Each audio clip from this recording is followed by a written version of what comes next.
చూసారా ఏదో చేస్తామని ప్రేమలో వాళ్ళకి అనకూడదు చెప్పించామంటే పెళ్లి కాదు మళ్ళీ ఇక అయిపోయిందిలే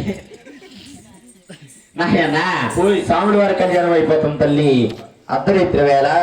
అవరాత్రి వేళ నా దగ్గర ఉందమ్మా కంగారపడదు ఎందుకంటే పడడానికి మళ్ళీ తాలిబొట్టుని ఎత్తుకురాలేము మెడకు సరిపోద్దని నా మొదటి పడుకుంటే ఇంటి జారిపోద్ది వెళ్ళిపోయింది అమ్మ అందరూ కూడా భగవంతుడి కళ్యాణం జరుగుతుంది పైకి లేకబయ్యా బాబు కూర్చొని గట్టి ఎత్త పెట్టి వెళ్ళా లేకు పైకి లేకు భజంత్రులు అప్పుడే కాదు అందరూ కళ్ళ కట్టుకుంటుంది కళ్ళ కట్టుకోవాలమ్మా తాను పెట్టేది ఆ బొడ్డిగా నీ దగ్గర ఉందా అందరూ కళ్ళ కట్టుకోండి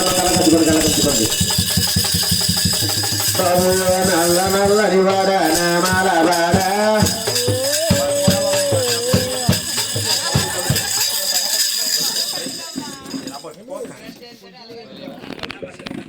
నాయనా సాముల వారి కళ్యాణం అయిపోతుందమ్మా భగవంతుడి పెళ్లి జరిగిపోతుంది అందరూ కూడా తిండుకోలే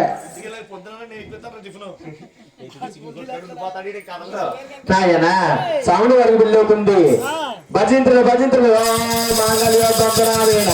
అవజీవన ఏతువా కంటే భద్రాలు చూపి సంజీవ వచ్చి తలక వచ్చు సంజీవ సంజీవ ప్రజనాథుడు మాంగళ్యదార మహాకాశు ఈశ్వరుడు కూడా చాలు 3 ముళ్ళు వేసే కూడా అయిపోతుంది నాకు పల్లె నాకు ఎందుకు చేస్తున్నారు అమ్మ ఇక్కడ అందరు కలిపి పూలు వచ్చండి దుర్గం వచ్చేటప్పుడు కావాలి మరి అరుంధతి నక్షత్రం చూపి తూరేస్తాను ఇంకా అబ్బా కట్నాలు రావాలి ఏది కట్నాలు తయారేంటి మీరు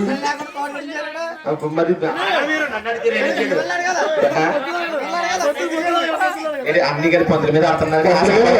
వెళ్ళిపోతారు కట్నం ఇచ్చాక అప్పుడు పిల్లలు బాపండి అదేంటది అమ్మ కట్నం అంట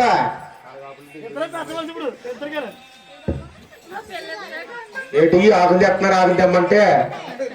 రండి 18 కట్నం పడుతున్నా ఉండండి నాయనా తేకుమూడి సత్యబాబు గారు శ్రీనివాసుడికి 100 రూపాయలు కట్నం ఇచ్చారు 200 రూపాయలు 100 రూపాయలు 100 రూపాయలు